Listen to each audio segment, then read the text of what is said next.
घराच्या आजूबाजूला खूप सारे झाडं असावेत अशा गमती जमतीत लावलेली ही आमराई.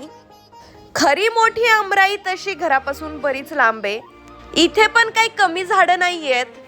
हे आंबे एकदम प्युअर रत्नाकेशर आहेत. तसं आम्ही खूप साऱ्या वेगळ्या वेगळ्या प्रकारचे आंब्याचे झाडं लावलेले आहेत. पाऊस जरी पडला ना तरी सुद्धा केशर आंबा खायला मिळतो. मी तर प्रचंड मोठी आंबा प्रेमी आहे. मागच्या वर्षी सुद्धा जेव्हा आम्ही हे सगळे आंबे उतरवत होतो ना तेव्हा पण मी युट्यूबचा मोठा व्हिडिओ बनवलेला, तर तो माझ्या चॅनल वरती जाऊन नक्की बघा.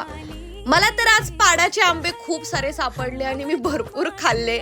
नंतर मग आम्ही आंबे कॅरेट मध्ये भरले आणि सगळा स्टाफ गोळा केला आणि गाडीमध्ये काठ्या खोरं सगळं काही गोळा करून आमचा दौरा सुरू झाला वेगळ्या शेताकडे जाण्यासाठी.